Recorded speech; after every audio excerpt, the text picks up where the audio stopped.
that's what our inner child is. It's like that part of you that took something to mean something else.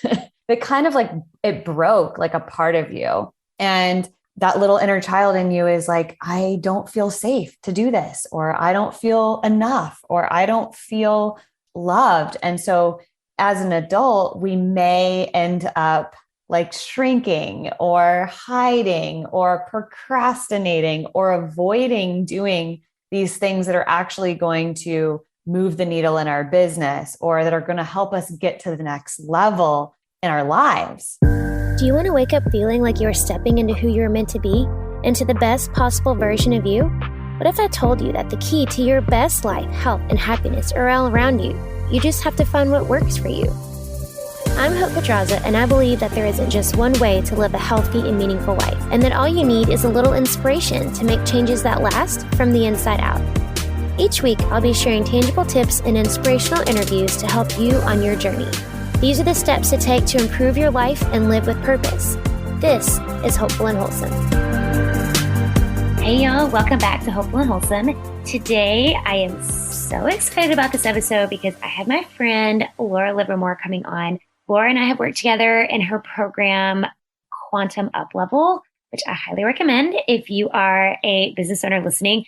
But she is a spiritual business coach and mindset coach. She's an NLP practitioner, certified life coach, success coach, hypnotherapist. She does EFT, meditation, breathwork.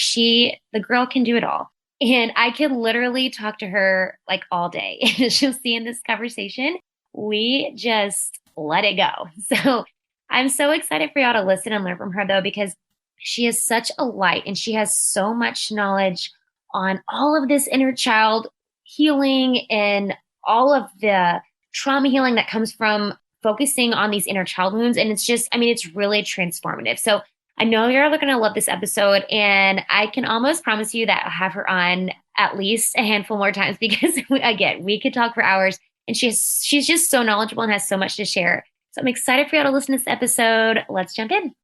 Okay, y'all, let's jump in. I'm here with my friend, Laura Livermore. She is a spiritual mindset business coach, certified life coach, hypnotherapist, EFT tapping practitioner, meditation breathwork teacher.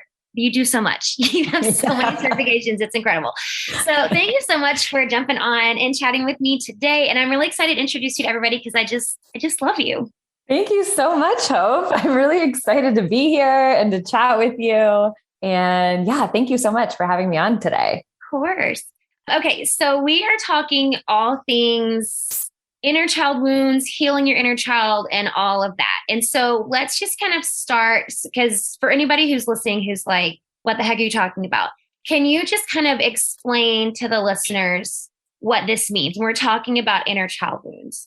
Yeah. So trying to think of what is the best way that I can explain this for everyone so that it's super easy. But so when we're small, right? When we are under the age of 7, from 0 to 7 years old, you are like a sponge. You've heard that term before, right? That like little kids are like sponges. Well, there actually is like a scientific reason behind that. So at that age, your conscious mind is just forming, which is like the logical part of your brain, the thinking part of your brain. And so at that age, while that part of your brain is just developing, the subconscious mind is like wide open. So the subconscious mind downloads and stores all of your beliefs about the world. It like accepts everything just as like truth. It's just like a loyal servant. It's like a computer program that's downloading and storing everything. And so those early years are really formative for us. So kids are just absorbing information like sponges.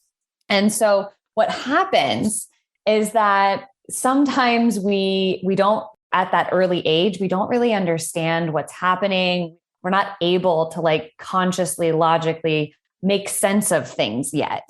And so we may make things mean something about ourselves. We may like witness our parents fighting over something silly. And then we think that that means something about us, right? We make it seem like we're not accepted or we're not safe to fully express ourselves or or maybe we even make it mean that like we're not loved. And so what happens is that like when that happens at an early age, we carry that stuff unconsciously throughout our lives. And then it shows up in all of these different ways. It shows up in our business when we try to do something new and it's really scary. And suddenly our inner child, which is like that part of us that never actually healed at an early age. That's what our inner child is. It's like that part of you that took something to mean something else that kind of like it broke like a part of you. And that little inner child in you is like, I don't feel safe to do this, or I don't feel enough, or I don't feel loved. And so as an adult, we may end up like shrinking or hiding or procrastinating or avoiding doing these things that are actually going to move the needle in our business or that are going to help us get to the next level in our lives. And so there's always that little inner child within us that just needs some nurturing. And so when you can recognize when that little inner child is being maybe triggered, I guess is a way to say it, then you can start to heal that part of you so that you can move through challenges with more ease and grace. Does that make sense? Yeah, no, totally. Yeah. I think that was a great description. So I know a lot of people hear this because I thought this before, like I started working with you, because you hear like childhood trauma and you think it's like, extreme trauma, like some sort of abuse or something. And that's not always the case. So what are some things like that we may not think of as trauma, but that really do like affect how like shape beliefs about things and about ourselves? Yeah, that's a really good point because I too thought that. Mm-hmm. I thought that trauma just meant like big T trauma, mm-hmm. like trauma, like right. something horrific, like abuse. And the truth is that every single human, I guaranteed, we all experience these traumas, but they're more like small T traumas. Mm-hmm. So it can be so many different things. Like your dad, for example, like I have this memory of like my dad used to sit in the chair with like his legs crossed. Mm-hmm. And I guess I was small enough. This has to be a really, really early age memory. But I was small enough to where I could like sit on his leg, like on his ankle, and kind of like hang on it. Right. And I just remember him like getting annoyed with me at one point, and not like anything bad, but just kind of like, I'm trying to work, right. Which is such a common everyday thing. Like not now, like right. I'm trying to work here, babe, honey, whatever. And at that early age, I wasn't really fully understanding. And I kind of got my like feelings hurt, it was just kind of like this wounded, like, right. like he doesn't love me or he doesn't care about me or, when really it's not that at all. So little things like that, which I also want to make a disclaimer here because I feel like as soon as I start talking about this, all of us parents are like, oh my God, I don't want to traumatize my child. That's what I thought initially. I'm like, oh my gosh, what things have I said to my kid already? Like, have I like hurt them for life? Right. Which, honestly, we're all doing the best that we can. Right. And there's never any ill intentions, I would think, for the most part, right? Your parents love you. Right. Our parents are doing the best that they can. Right. And as are every single parent on this planet. We're all just doing our best. And there's no blaming here with this process. It's really just about, I guess as a parent, it's really just about trying to be more conscious, doing your own healing work yourself so that you don't bring your stuff onto your child, right? So yeah, I think we just kind of needed that disclaimer. That's important to say. But I do feel like from doing all the work with you and stuff, I do feel like that I approach things differently. But because I do think it's important to, deal with your own crap and not not put that on your kid, not put like the trauma you had. Because we just had this conversation. My little guy started Mother's Day out a few weeks ago. And my husband was freaking out about it. And I'm like, he's going to be fine. Like, it's fine. It's not even all day. And sure enough, when we started talking about it, he tells me about this like traumatic event that happened when he was like 5 years old and his dad left and he was crying. Like it was this whole thing. And I'm like, we are not going to put that on our kid. You deal with that. Right. And we're going to let our little guy like be okay. And he's, of course, he's totally fine. But it's like, you don't realize when you haven't dealt with your own stuff, like what you're putting on your kid or assuming. Exactly. Right. Or even just like putting it on, your partner, whatever. It doesn't even have to be your kids, like putting your own mess onto other people and like. Yeah. So really, I mean, the best thing that we can all do is just continue to work on ourselves so that we can show up better in all of the relationships in our lives. Right. Yeah, for sure. But and it doesn't always happen just from like the parent-child relationship. It can also happen with like siblings. I had a client one time tell me that she felt that from her sisters. And I feel like, especially when it's the same sex, there can be like a little bit of competition there. And to where she felt like she couldn't, I think she had like a really bold personality and she felt uncomfortable around her sister and felt like she had to like tone it down around her. And she couldn't like shine too brightly or be too loud or sing in the shower. Singing in the shower was something for her. She felt like she couldn't sing in the shower because she was like shamed basically at such a young age. And then she carried that into her adult life. Right. And she was hiding and showing up online as an entrepreneur in her business. And when we got to the root of like, what are you afraid of? That's what it stemmed to. It was like, I'm afraid that I'm going to be too much. Right. And so she dimmed her light basically in order to make the others around her feel more comfortable. Right. Yeah. So that's such a big question. It's like, how many times have each of us done that? Right. Where we've tried to make other people around us feel more comfortable. So we shift and mold ourselves to make them feel okay. Totally. Yeah. Well, and like we've talked about before too, is, it's all these experiences, right? Like it's, it can be parents or siblings. It could be like at school. And it could be like, we talked a lot about like religious groups that you grow up in and churches and whatever, religious background you're from, how that like can make you feel a certain way, right? And make you, like you're saying, like you have to be a certain way to make everybody happy or to be good or whatever, all of that adds up to these like inner child wounds too. Yeah. And I think that whole thing just around wanting to be accepted is such a huge like theme in our lives because it's like a core value. We just want to be and feel accepted. And so how many different times and in how many different ways have we changed ourselves to fit in, especially in society? I mean, we're basically taught that at a very young age, like this is what you do to fit in and go to school and be a good little girl. I think you and I have talked about that one. A lot about that. Yeah. Girls. Yeah, let's talk about that. Actually, I wanted to mention that too, because I know most people listening are ladies. And that is, and I, ever since me and you started talking about that, I feel like it just pops up everywhere. Like I've listened to like multiple podcast episodes in different places and hearing things.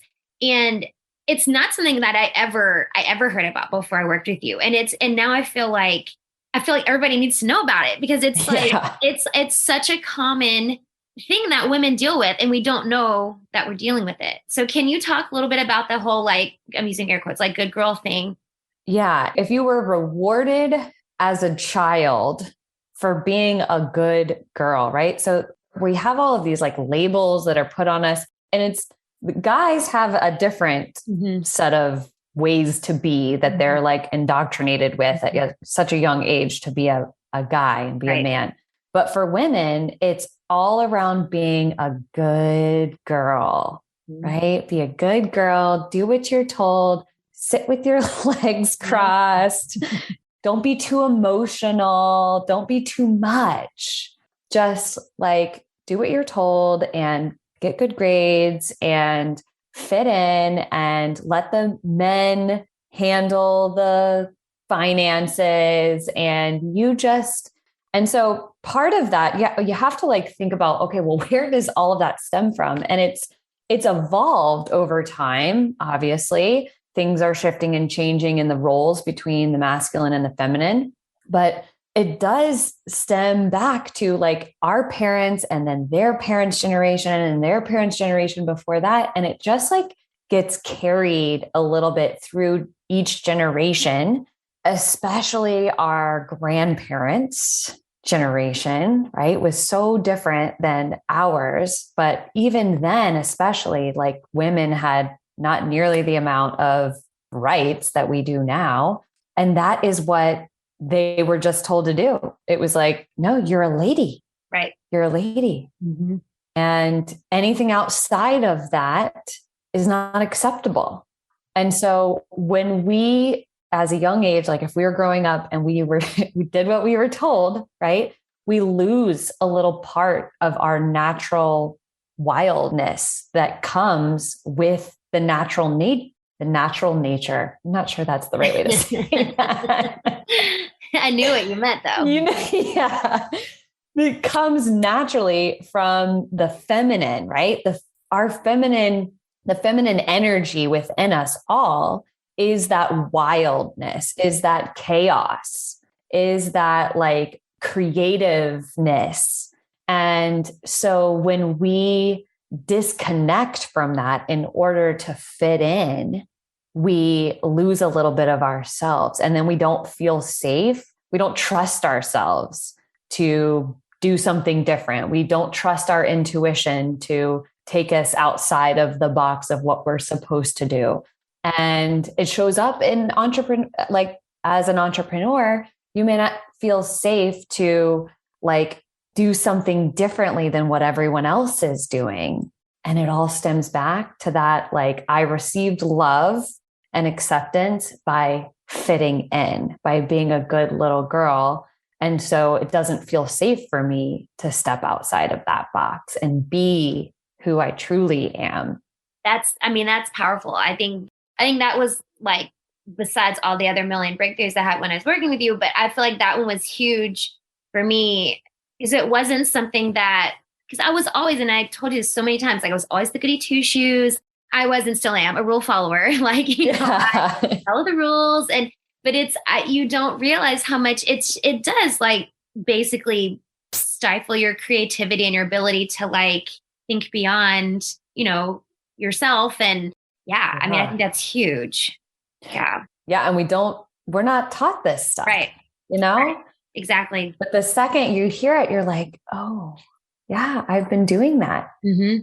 So yeah, I mean, I think just with our own kids, the best thing we can do is like allow them to like be expressive, allow them to be creative, and then allow that within ourselves too, right? Nurture that our own little inner child that just wants to play, right? That just wants to have fun, that wants to be imaginative.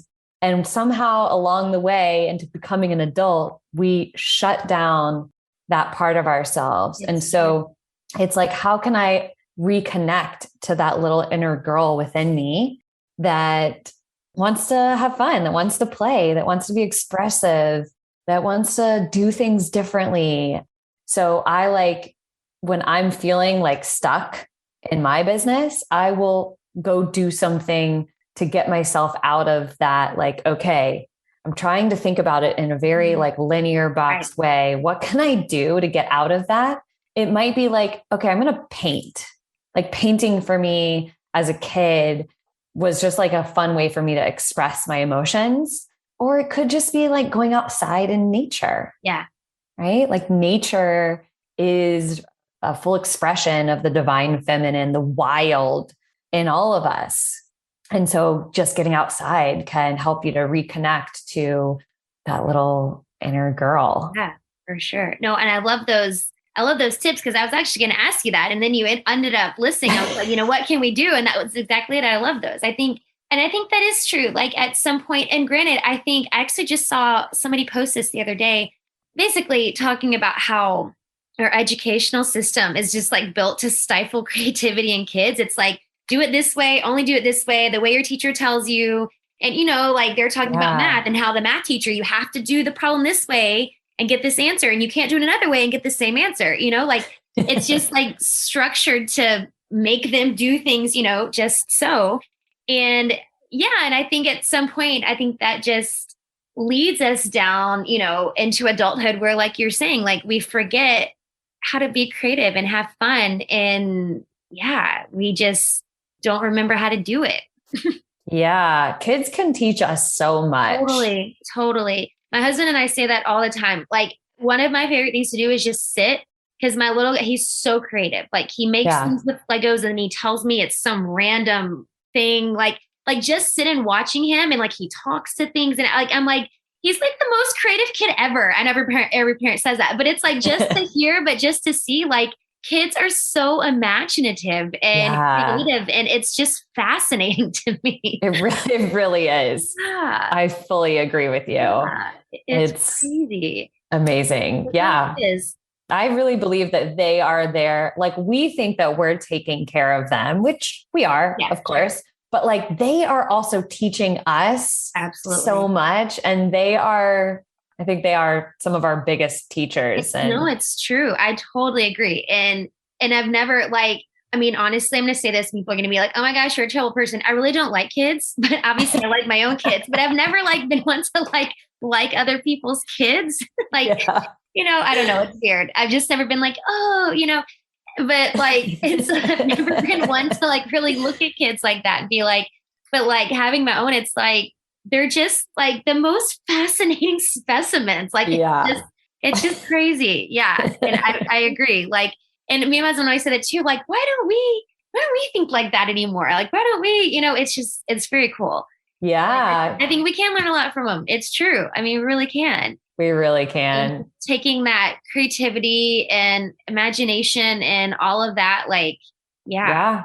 And how can we apply that? Mm-hmm. That they also have this wonder about them. They look at everything as they're intrigued and they're curious. Everything. Rather than so okay, it's black or white, it's this or that, right? And we lose that again as fitting into society as an adult. And so I think that that's such a big lesson that we can apply to our adult lives is how can I look at everything with a little bit more of just a genuine curiosity.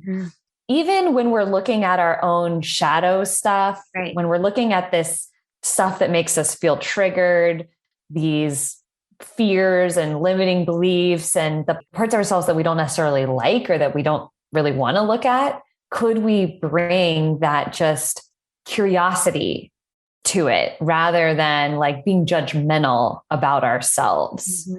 Which I think is a really good way to look at meditation in general is instead of just, okay, I have to be perfect at meditation. It's no, just notice and witness yourself, notice and witness the thoughts that come by instead of getting so involved. Could I just genuinely be curious? Oh, that's interesting. And I think kids really do a good job of teaching us how to do that. I think so too. Do you know Melanie Ann Lair of Alpha Fem? Yeah. She said something the other day about that. She was talking about feminine and masculine energy. I think I was listening to her on a podcast or something. And I never thought about it like this, but she was saying we always think certain actions are feminine, certain actions are masculine in terms of energy. But she said, it's not the thing that you're doing, it's how you're doing it. She's you could do meditation and it'd be you're doing you're saying, I have to do it. I have to do it this way. And, I have to check it off the list. And you're totally doing it in masculine energy. And you think you're in feminine energy, but you're no, you're just doing it to check it off the list. And it's, and that was a light bulb moment for me. Cause she was saying it's not, she's you could go to the gym and you could go to the gym to make yourself look a certain way. And you're doing that in masculine energy. But if you're going to the gym to burn off steam and clear your head, then you're doing it in feminine energy. And that was like, I just thought that was mind blowing to me because I've never thought about it that way. And we're talking about meditation. It's how you're doing it. It's Totally. That makes perfect sense. That's such a good explanation of the energy. It's the energy that we put into it. Right. It's how we're showing up that dictates whether it's which energy it is. Yeah. I love that. Sure. Yeah. I thought that was awesome too. So when we're looking at, sorry, I went on a tangent there, but we're looking at like how these childhood traumas, these, unresolved or unhealed wounds or whatever. So you mentioned earlier, like how it turns up or how it shows up in our life. But I know one of the big ones, I don't know, you and I talked about it and you talk about in the program a lot, is self-sabotage.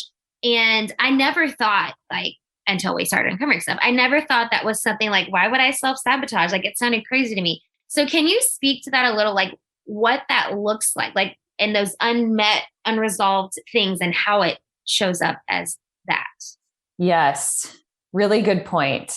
Because nobody intentionally self-sabotages, right? Like we're all setting goals. We're trying to achieve our big life dreams, our business dreams and goals. And we're not intentionally self-sabotaging. But the thing is, just going back a little bit about the brain, because this does tie into the inner child work, we're not actually operating most of the time from like the conscious, logical thinking brain. We think we are. Mm-hmm. We think we're in like total control of everything that we're doing, but we're actually not.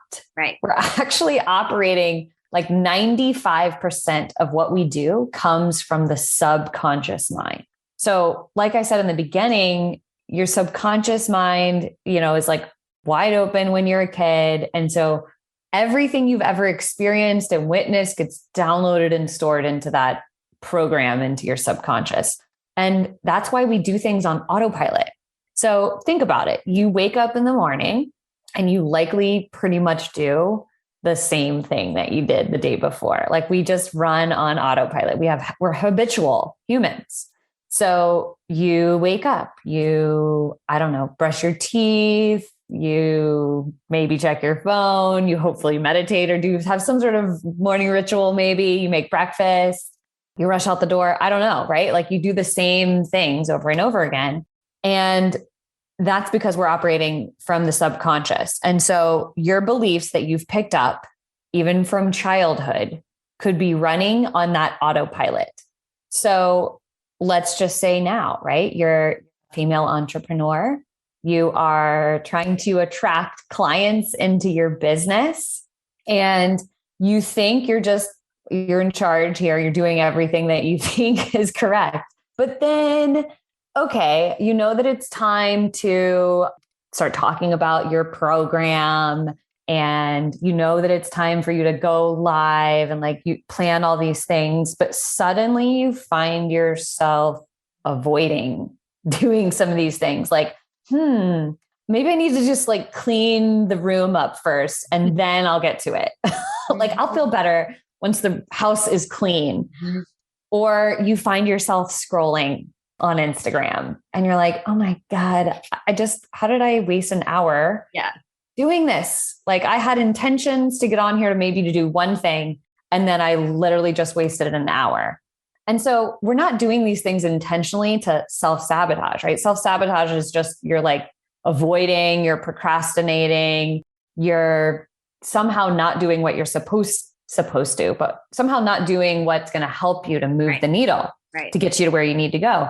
And the reason is because that maybe there's some sort of fear, you don't feel safe to expand beyond your current comfort zone. So when you don't feel safe to expand into the next level, into something that's like new territory, you're going to have to become like a different version of yourself, right? Let's say you have a goal of making, let's say you want to make like $10,000 or $20,000 a month. Great. If you've never made anywhere close to that, you realize that, that requires me to show up in a different way. And if that feels scary to you, that little inner girl in you is like, I don't feel safe to like, you're going to have to show up in a much bigger way. Then you unconsciously self-sabotage. You don't even realize that you're doing it, but you have to start becoming more conscious and more aware of your actions. And then you can catch yourself. Mm-hmm. And this is where that gentle curiosity comes in, because you now have to become a detective over yourself and just like notice and witness and become aware of your patterns and your self-sabotage. Right. Otherwise, you may not even realize that you're doing it. Mm-hmm. I think that's the hard part. It's like being able to like be an objective observer, like of your life, right? It's like having that self-awareness to be able to like step back and observe it from the outside, like you're saying. Yeah. Which is why I'm so passionate about teaching people to meditate. Mm-hmm. Like, I really think it's important for everybody to try and do it every day. Even if you just have 5 minutes to just chill for a minute, to just shut your eyes down and to just like tune inwards, because you begin to build more self-awareness that way. And it becomes like your baseline for how you do everything. And it helps you to get out of that reactionary mode when we're stressed. When we're stressed out, we literally go into fight or flight mode. Our nervous system is overactive and we fight or flight. We're stressed out. We're not even really thinking clearly. And because we're also so stimulated by everything in our external reality.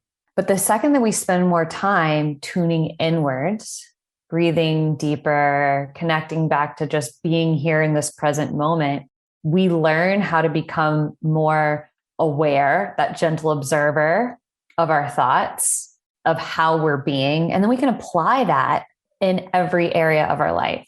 But if you don't have that baseline of like becoming an observer of yourself and witnessing and just a higher level of awareness, you're not even going to know when you're self-sabotaging.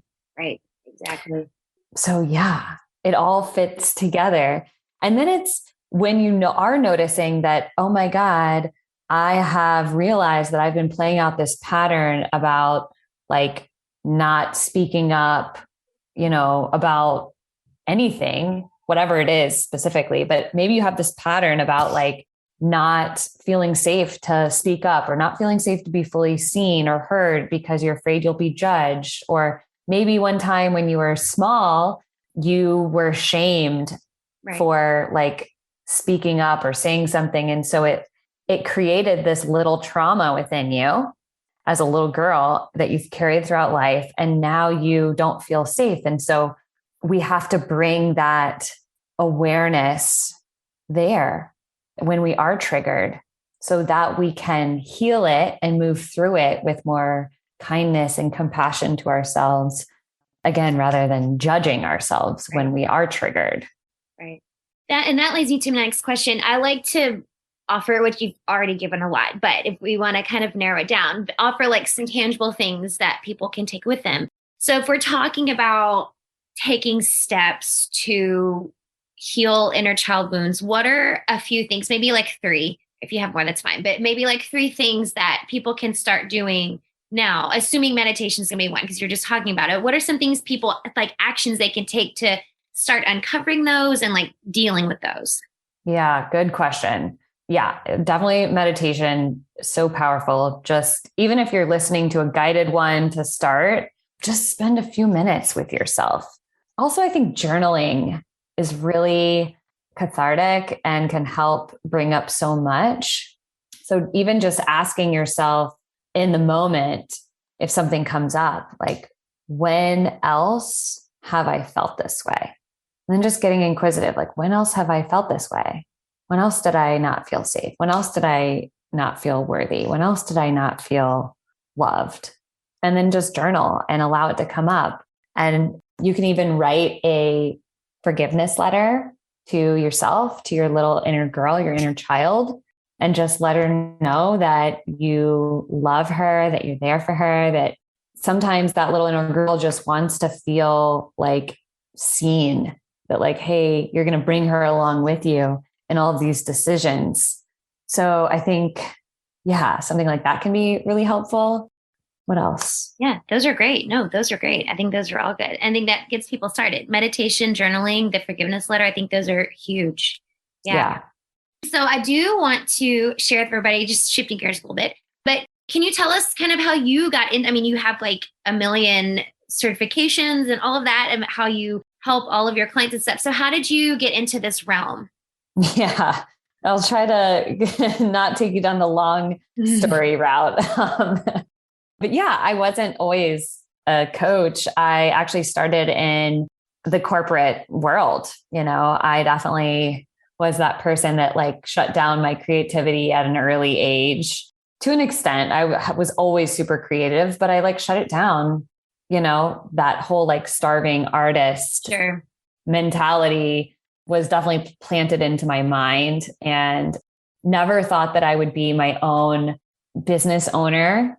Like just didn't think, because at such an early age, I didn't know anyone that was doing that. I didn't have any models to show that to me. So I just didn't even think it was possible. But yeah, so I did what I was supposed to do. I did what society says is like the profitable way, and The normal job, the normal way. Yeah. Go to school, get a corporate job, climb your way up the ladder. I did that. And I was good at what I did. I was making a lot of money and making more money every year, but I got burnt out, and I started to feel super disconnected and unfulfilled in what I was doing. And I just didn't know what I wanted to do until I had this, like, went through this spiritual awakening right around the age of 30, like at 29. And all this, of course, my spiritual awakening happened with like a bunch of things felt like they were falling apart in my life. Like usually how it goes, right? Yeah. It was just like, everything was a mess. It looked like I had it all together on paper, this amazing job, a boyfriend of like 4 years. I could afford to travel. It looked like great, but my parents had going through a divorce, which was really hard emotionally for me. And then I had moved to Los Angeles with my boyfriend at the time, and we broke up like immediately when we got there. So I'm there with nobody, had no friends there, and was feeling unfulfilled in this job. And it was just like all of that emotional mess within me, like broke me open and guided me towards the next step that I needed. It was like, it was all literally happening for me so that I could get off of that path and onto this new path. And really what got me here was through yoga, actually. I started going to yoga classes just as a way to like feel good and exercise. And I got this download, like this deep inner knowing that I needed to do a yoga teacher training for some reason. Didn't think I wanted to really be a yoga teacher or like make money doing that. It was just like, I think I have to do this for some reason. And of course that like opened up my mind to personal development and learning about mindset and learning about manifestation. And I started applying everything I was learning. I just became like obsessed with it in a good way. And it led me to entrepreneurship. I was like, oh my gosh, there's this whole world of coaches and healers and people that are teaching about personal development online. And I was like, oh my gosh, I want to do that. And so, yeah. And then it just led me through all of these multiple certifications. I'd find one thing and get really excited about it. And I always apply this mentality of being both a teacher and a student, always. Like I am committed to constantly growing and evolving. As I show up as a teacher and a leader, I know that like I'm never done. This work is never done. And you get to be both a like masterpiece and a work in progress at the same time. So yeah, that's really what got me here. And I just love it so much. You're so good at it. You do so much. You do so much. Thanks, girl. You're welcome. Okay. So actually, before I ask you, where can people find you if they want to learn more about you and all the things you're doing? Where can they find you? Yes, definitely on Instagram. That's my main platform that I love to show up on. So on Instagram, it's just my name at laura.livermore. also you can find me from my website, which is same, just lauralivermore.com. And I have a Facebook group, which is called Align and Manifest. Yeah. So it's specifically for female entrepreneurs that are ready to heal on a personal level and grow their businesses at the same time.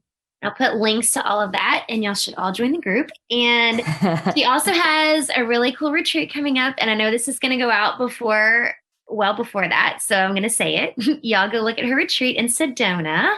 Yeah. It's so awesome. It's happening in November.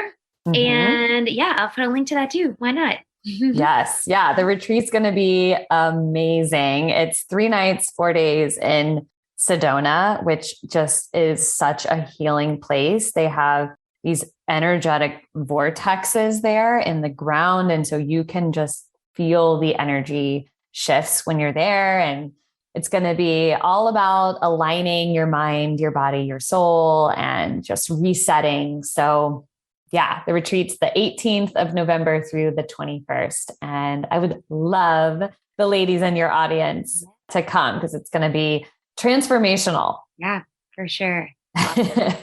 All right. So I do like to end with the same question for everybody. So what can you do? What is one thing people can do to live with purpose? Yeah, I love this question. I think there's so many things that you can do.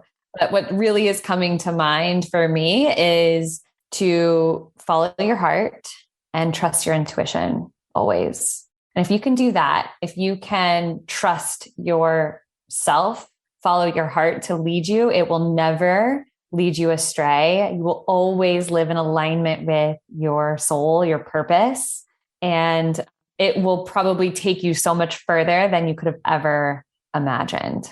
So that's my word of advice. For me, it showed up as just like following the breadcrumbs. So trusting your intuition is like, I don't know exactly where this is going to lead, but this feels right for me and I'm going to trust it. And that's what it is. You just follow your heart, follow your intuition, and follow those little breadcrumbs as they show up.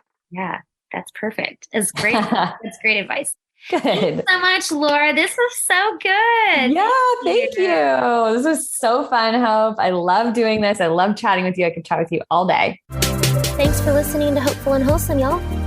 If you found value in this week's episode, please subscribe on iTunes or wherever you get your podcasts and leave a review to let me know what you thought. I love to know what you find useful in these episodes so I know how I can provide the most value I can to my listeners. And if you have topics that you want to know more about, I'd love to hear those as well. So shoot me a message on Instagram, Facebook, or LinkedIn. It's @TheHopePedraza or visit my website, hopefulandwholesome.com. Thanks, y'all.